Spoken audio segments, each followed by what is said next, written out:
En el parapeto del puente, las cabezas de los ahorcados. En el agua de la fuente, la baba de los ahorcados. Sobre el pavimento del mercado, las uñas de los fusilados.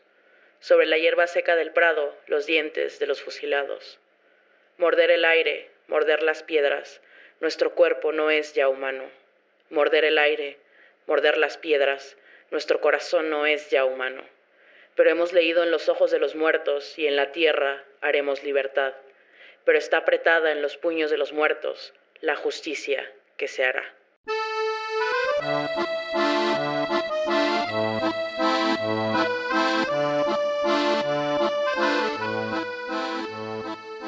La vida es triste, compañeros, y en una sociedad capitalista, esa tristeza se vuelve soledad y vacío. Una especie de sensación de que no hay más allá de coleccionar botellas de plástico, trabajar horarios absurdos y gastarte tu salario en más botellas de plástico. En un panorama global en el que la desigualdad no hace más que crecer, cada vez más personas se encuentran en una desesperanza profunda bajo el manto de un sistema que culpabiliza al individuo de problemas sistemáticos y que le vende una fantasía irrealizable de superación personal, libertad individual y meritocracia. Y aunque este video no es sobre eso, queridos míos, tenemos que hablarlo, porque solo así comprenderemos por qué la gente deja pasar focos rojos. Focos rojos que alumbran la resurrección de una de las conductas políticas más peligrosas en la historia de la humanidad, el fascismo.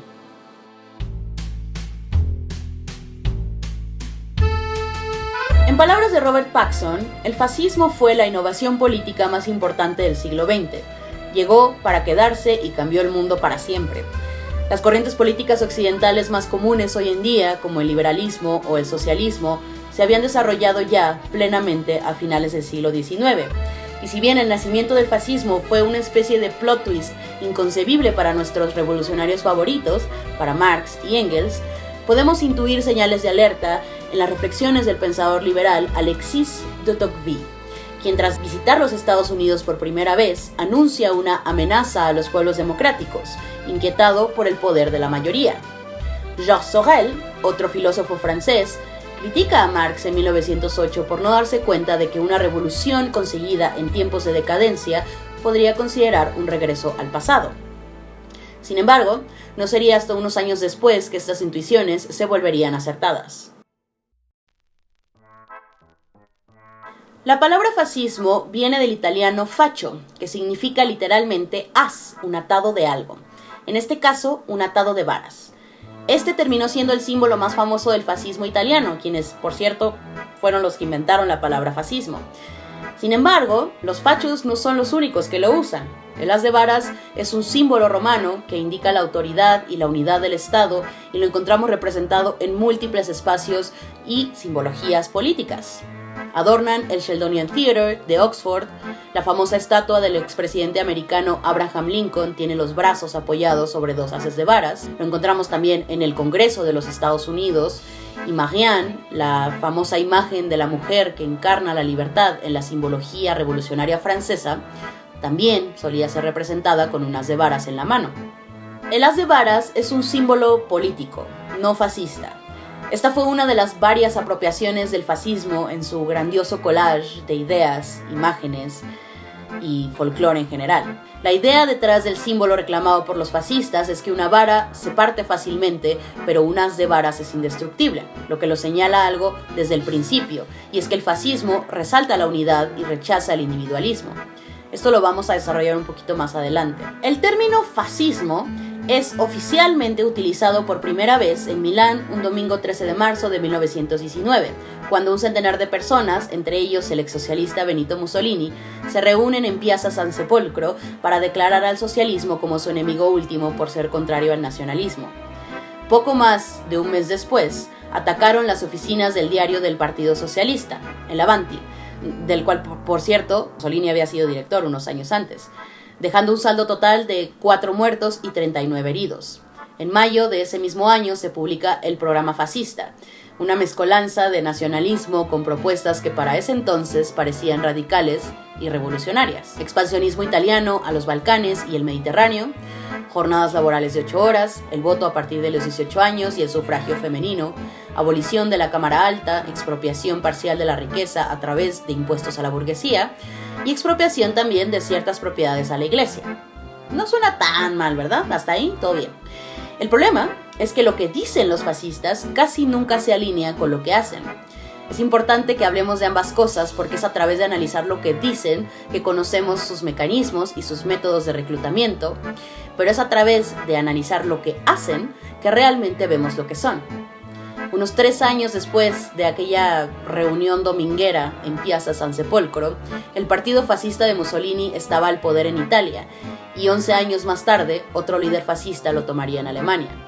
Aquí quiero aclarar que esto no sucede de la nada, ni porque el pueblo sea tonto y crea mágicamente en las palabras de cualquiera. El fascismo muta y se adapta al contexto de distintas sociedades y como veremos más adelante, todo se desarrolla paulatinamente a través de la propaganda, la demagogia y la manipulación de las masas, hasta volverse una especie de obviedad para la gente.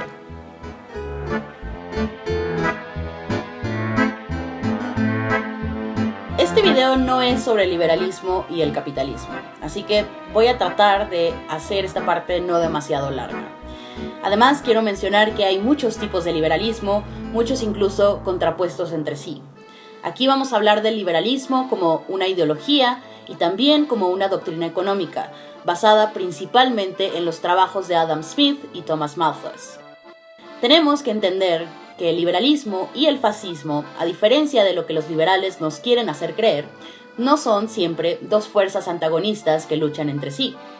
Es más, no podemos hablar del fascismo y cómo llegó al poder sin mencionar a estas dos fuerzas importantes y profundamente ligadas entre sí que le dan pie a existir.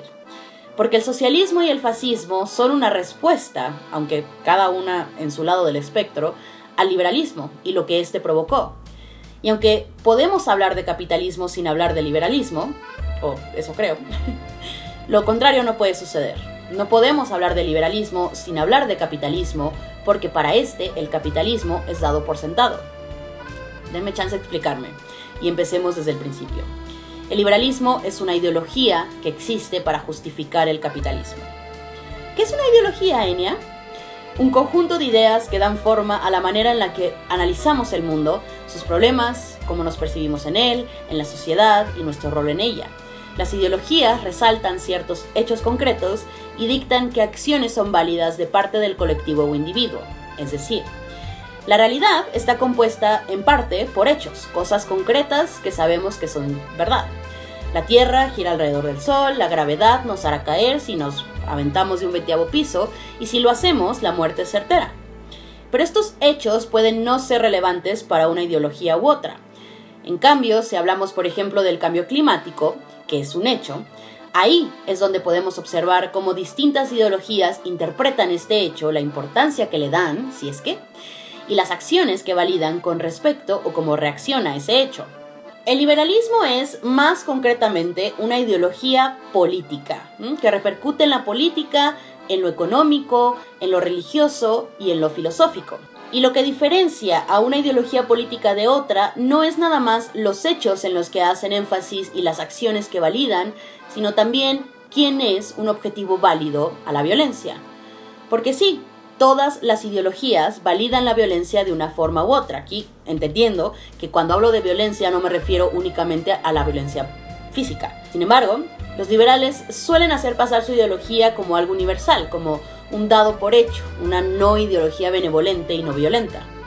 Pero aquí nadie se cree el villano de la historia, compañeros. Todas las ideologías se creen buenas, válidas y legítimas. Eso no significa que lo sean.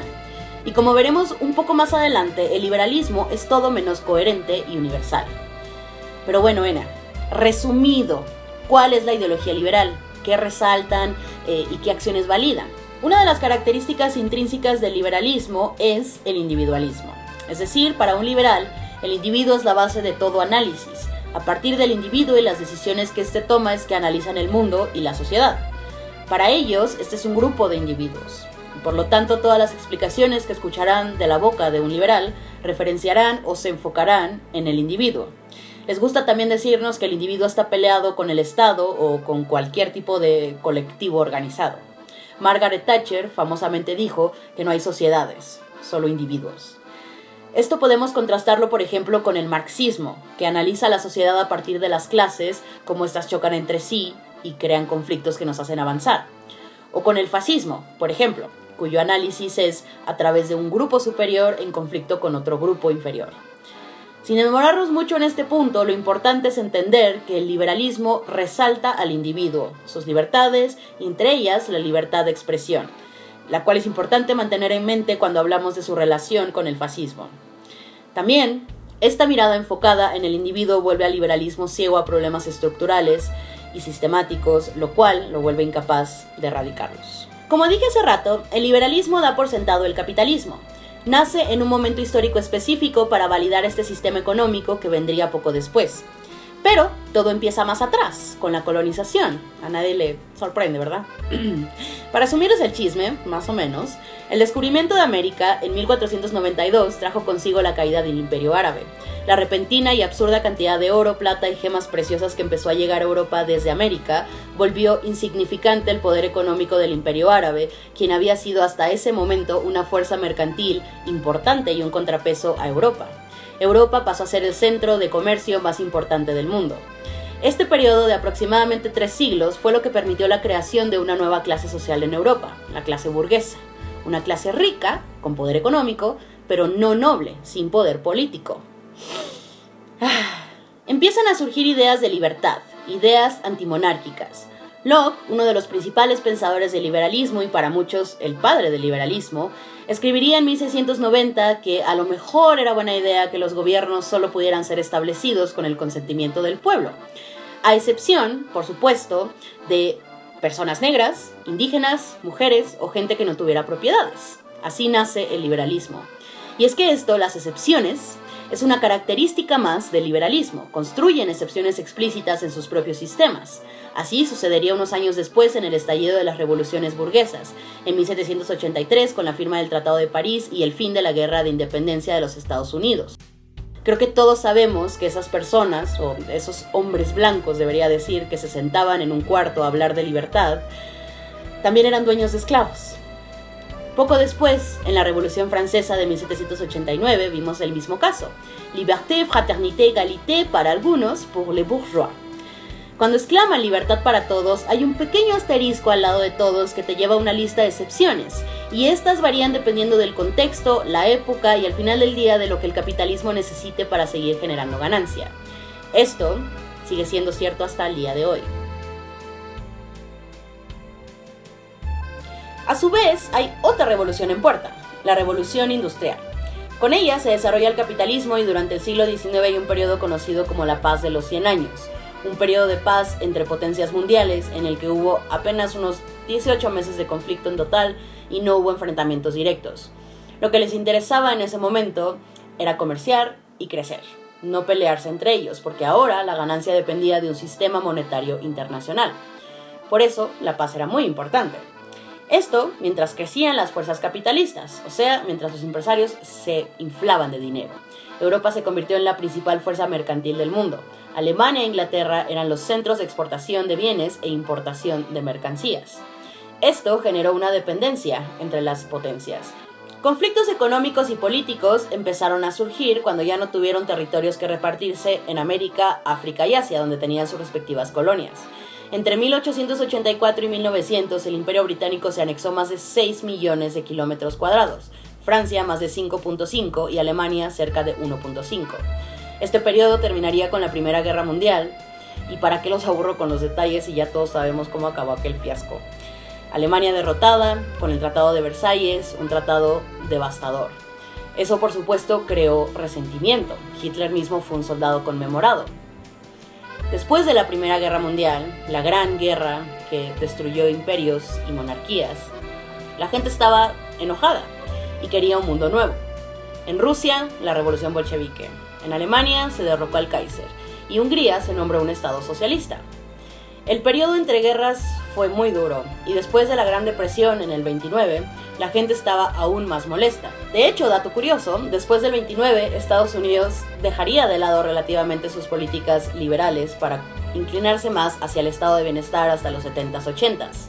Los impuestos en esta época fueron los más altos históricamente, especialmente los centineles más altos. En 1939 se implementaron por primera vez los food stamps en Rochester, New York, y en el 64 son implementados a nivel nacional por el expresidente Lyndon Johnson. Durante este periodo, by the way, Estados Unidos era un país acreedor y ahora deudor. En ese panorama desesperanzador, como dijimos anteriormente, surgen movimientos sociales en reacción a estas crisis que causaron el liberalismo y el capitalismo, algunas económicas, otras políticas. Son ideologías que rechazan el individualismo y se enfocan en el colectivo.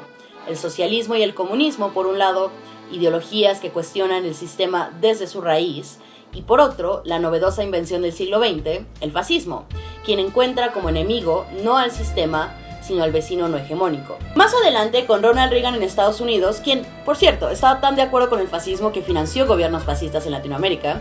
I know that President Rios Montt is a man of great personal integrity and commitment. Esto nomás es por dar un ejemplo. Ese de ahí es Efraín Ríos Montt, un cristiano evangélico que tomó el poder en Guatemala por medio de un golpe de Estado. Bajo su gobierno, el ejército asesinó aproximadamente a 100,000 indígenas mayas. Y con Margaret Thatcher en Inglaterra, veríamos el regreso explícito de la ideología liberal a las potencias occidentales. Ya no como una ideología política, pues ya no era una bandera de una clase realmente, sino como una ideología económica, el neoliberalismo.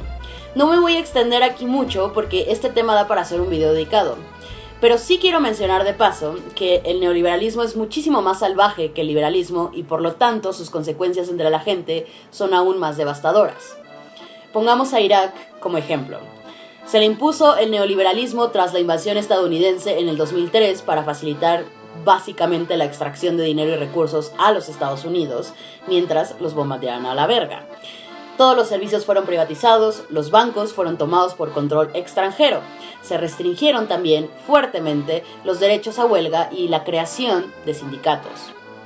El neoliberalismo es buenísimo en concentrar la riqueza en pocas manos y mantener pobres a millones para que eso pueda suceder. Esto es lo que ha creado el pico de desigualdad en el que vivimos actualmente. Y así llegamos finalmente, compañeros, al meollo del asunto. ¿Cuál es la conexión entre el liberalismo y el fascismo, Enia? Bueno, como ya vimos, una de las características del liberalismo es que se desarrolla en y para el capitalismo. Este abrazará antes al fascismo que al socialismo porque el capitalismo es incompatible con el socialismo. Sin embargo, el capitalismo no es incompatible con el fascismo. Existe la creencia de que uno de los rasgos importantes del fascismo es su anticapitalismo, pero la retórica al respecto es selectiva y se suele hacer una falsa equivalencia entre las ideologías de izquierda radical y este. Al llegar al poder, los fascistas no cumplieron ninguna de sus promesas antiburguesas, pero sí cumplieron con las amenazas de violencia extrema contra los socialistas. Una vez al poder, prohibieron las huelgas, disolvieron sindicatos independientes, redujeron el poder de compra de los asalariados y financiaron industrias de armamento, para gran felicidad de los empresarios.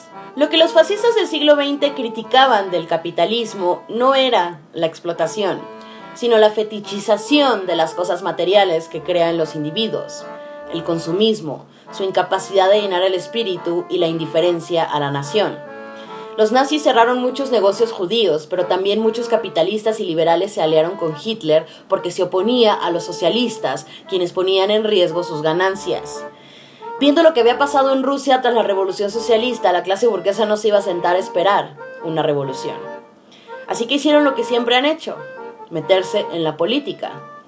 Financiaron con donaciones a los partidos fascistas y bajo el paraguas de libertad de expresión de los liberales, les dieron total acceso a los medios de comunicación y a sus plataformas para la propaganda.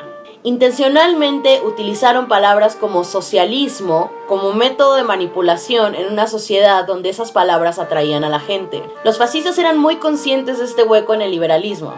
El filósofo Carl Schmitt escribió sobre este enfoque excesivo del liberalismo en La libertad de expresión y cómo los nazis podían utilizarla en su contra, disfrazando su ideología como otro punto de vista. Y les sigue funcionando. Los liberales los entrevistan, debaten con ellos, les dan plataformas, escriben artículos sobre ellos, y todo sin indagar lo suficiente como para darse cuenta de lo que realmente hay detrás. Y mientras tanto, los grupos fascistas reparten propaganda y reclutan cada vez más gente. Esta es la famosa paradoja de la tolerancia, descrita por el filósofo Karl Popper. Básicamente, si somos infinitamente tolerantes, nuestra capacidad de serlo será eventualmente consumida por los intolerantes. Hoy en día vemos cada vez más a liberales aliándose con supremacistas blancos o con grupos antiderechos. Y esto es porque el liberalismo apoya al capitalismo y el capitalismo va donde esté el dinero. Esta alianza entre liberales y fascistas sucedió tanto con empresarios como con intelectuales liberales, por cierto.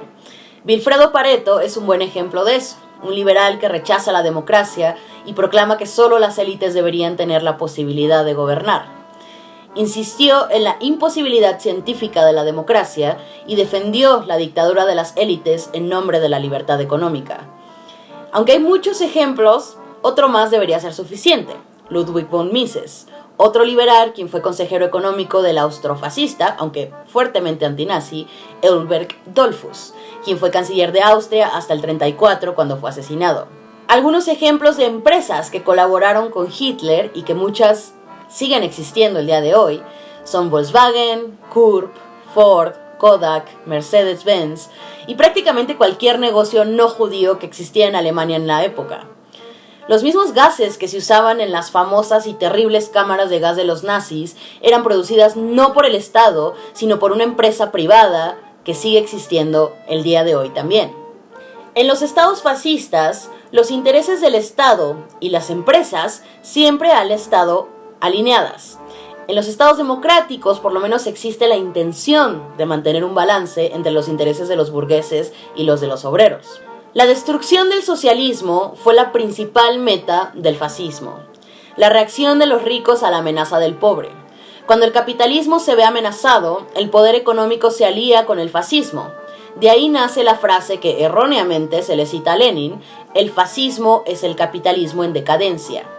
Para los marxistas, el fascismo es el instrumento de la alta burguesía para combatir al proletariado cuando los medios legales disponibles del Estado resultasen insuficientes para someterlo. El tema es que el capitalismo inevitablemente falla, porque las crisis son parte fundamental, nuclear, de este.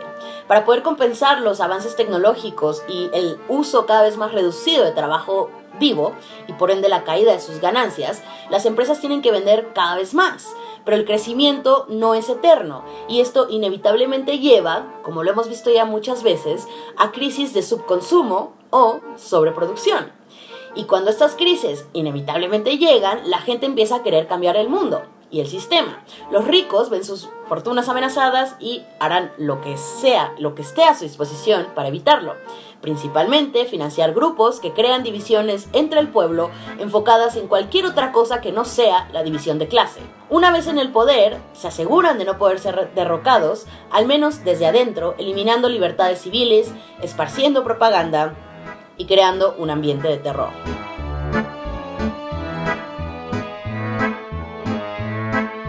Hasta ahora no hemos respondido concretamente la pregunta central de este video. ¿Qué es el fascismo y cómo reconozco un fascista? Esto no ha sido por accidente. Las incongruencias tiñen a los movimientos y líderes que caen en el espectro fascista. Y si creemos que el fascismo es nada más aquellos grupos reaccionarios que tomaron el poder en el siglo XX y trajeron consigo una de las guerras más destructivas de la historia de la humanidad, entonces podríamos descansar tranquilos pensando que en otro contexto histórico el nacimiento de un grupo así sería imposible.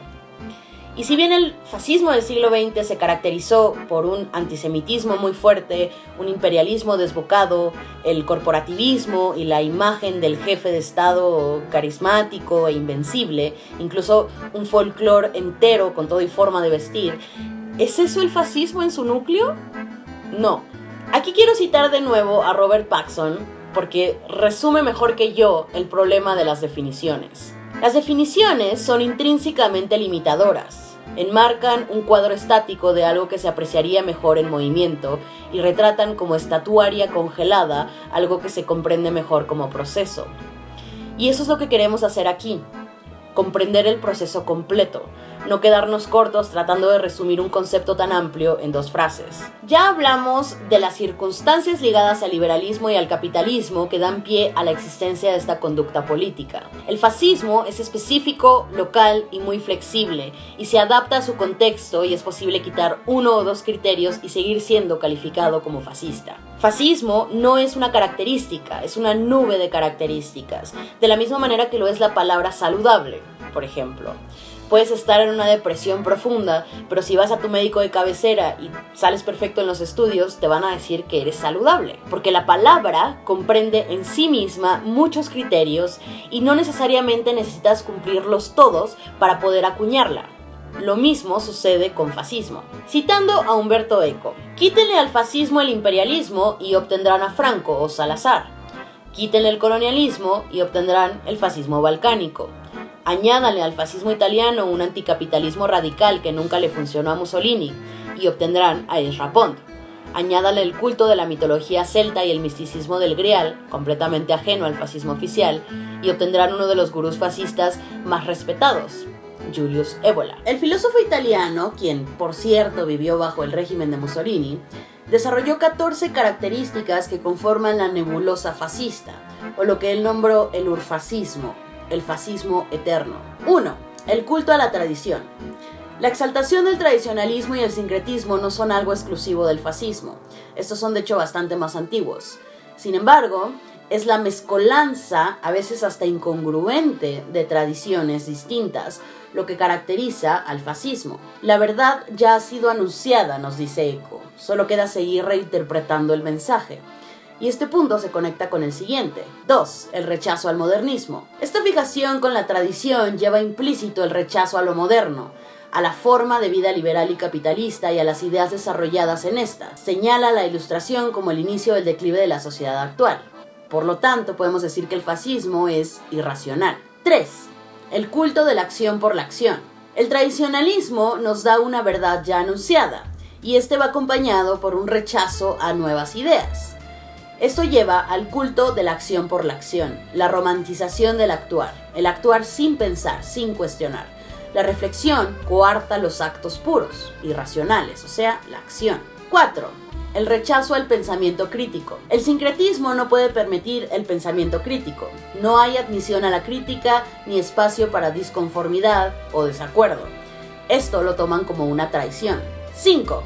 Miedo a la diferencia. La crítica también es un signo de diversidad. Y recordemos, al fascismo no le gusta el individualismo. Se nutre del miedo natural a la diferencia y lo distorsiona y exagera, convirtiéndolo incluso a veces en un complot conspiranoico. Esta diferencia puede ser de cualquier tipo, ideológica, étnica, religiosa, etc. 6. Llamamiento a la frustración individual o social.